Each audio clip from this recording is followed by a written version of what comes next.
Donald Trump reminds me of this creepy older teacher I had in high school that just didn't understand boundaries and would always compliment girls at the most inappropriate times in the most inappropriate ways. We've seen Donald Trump do this time and time again, and I want to talk to you guys about why my generation finds him so damn creepy. Then I'm going to talk to you about some of the policy proposals that we also disagree with. I'm going to touch on both. Don't worry, let's get into it. Donald, do you sign my hat?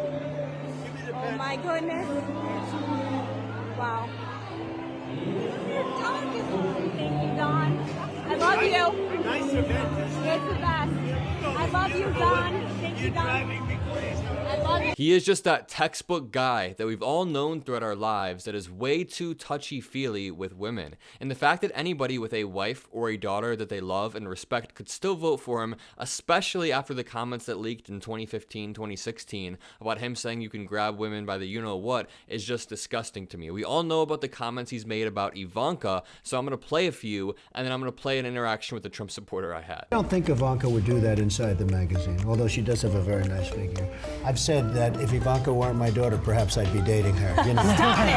Oh, it's so weird. This is not a Biden. This is in a pedophile. Oh, he's the best president of my No, lifetime. this is in a pedophile. I need a black mark over here. Remember when Biden said my daughter is so hot that I could date her? Yeah. Oh, no, it was Trump that said that. She's got Marla's legs.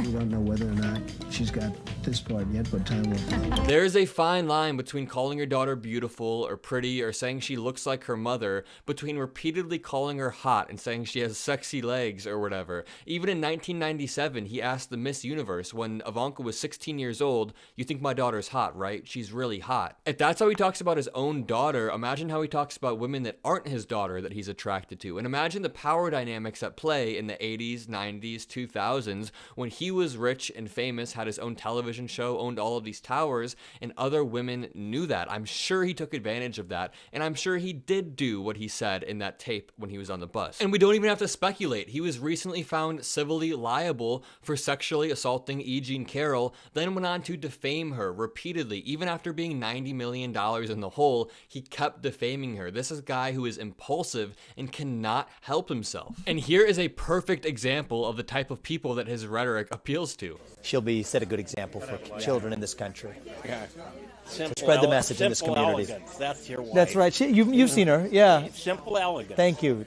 She doesn't have a. She doesn't make a big production out of And it, she but doesn't have an axe handles wide either. no, she does her job exactly. Thank you. I appreciate it, guys.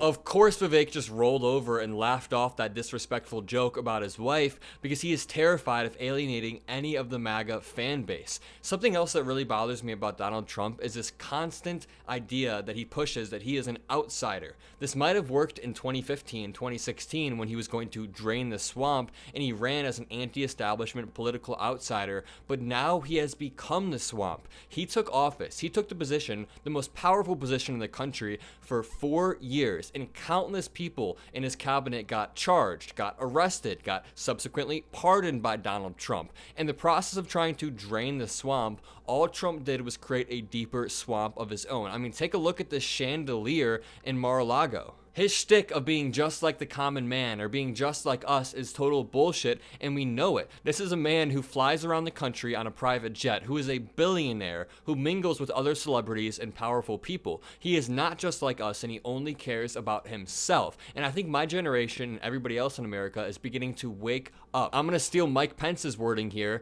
but a potent example is January 6th, where Donald Trump put himself over the Constitution. He asked all of the people around him to put himself over the Constitution. That is not how it works. And when it comes to actual policy, something that I'm trying to get across to my generation and my friends that are disillusioned with the current system is that Joe Biden does not have to be perfect, but from a harm reduction standpoint, he is better than Donald Trump on every single issue. Now, I'm a big Joe Biden fan. I agree with almost everything he does, but a lot of people in my generation understandably part ways with him when it comes to foreign policy or when it comes to education, but we just need to explain to them that Donald Trump appointed elected Supreme Court justices that led to Roe v. Wade being overturned. Donald Trump stripped EPA protections. Joe Biden passed a massive climate change bill. Joe Biden got a massive bipartisan infrastructure bill passed that Donald Trump could have only dreamed of achieving. And this is someone who's supposed to be a master negotiator, but he's far from it. Joe Biden is even more effective than Barack Obama in some respects. I mean, Barack Obama was neutered by Congress during his last 4 years in office, maybe last 6 years in office.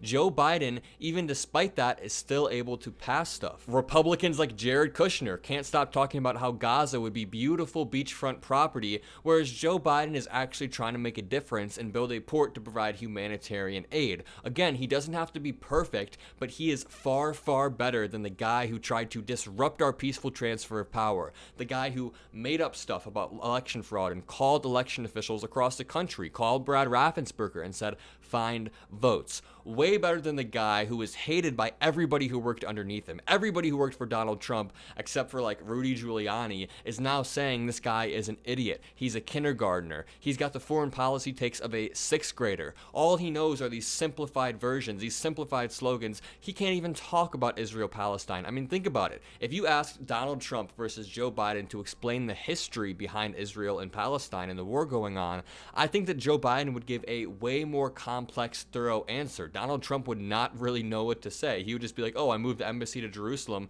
That's all he knows are these talking points. And I think people are starting to realize. A lot of really creepy statements, actions for sure, but statements that he's made in the past that make me very uncomfortable, certainly as a mother, but as a person who breathes air. You're going up the escalator? I'm going to be dating her in 10 years. Really creepy statements. If Ivanka weren't my daughter, perhaps I'd be dating her. You know? Oh, it's so weird. Stop. You know what? You are sick. Yeah. It makes me very uncomfortable that he would look at certain other Americans the way he apparently has in the past. What does Tiffany have of Marlon's? She's got Marlon's legs. Creepy. We don't know whether or not she's got this part yet, but time will tell. What's the favorite thing you have in common with your father? Either real estate or golf. Donald, with your daughter? Well, I was going to say sex, but I can't relate that. He's definitely not a typical father. That ad, created by my partners at Midas Touch, perfectly sums up how creepy Trump is and how creepy people around him find him. And it's crazy to me that there was a time in America, a little bit before my time, but I'm sure you guys remember this, when Bill Clinton's scandals came out and all the Republicans in America, all of the Christians were so disgusted. They thought this was the worst thing a president could do. They thought someone with this type of character should never be near the Oval Office. But now they line up behind Donald Trump perfectly, despite the fact that he's been married multiple times, which is fine, despite the fact that he cheated on his pregnant wife with a porn star, which is not fine, despite the fact that he makes all of these creepy comments. I'm sure he's paid for a numerous amount of abortions. Republicans have lost any backbone they've had. They have no moral high ground over the Democratic Party right now, and we need to keep calling it out. If you enjoy my commentary, make sure to leave a like, make sure to subscribe, and have a great day.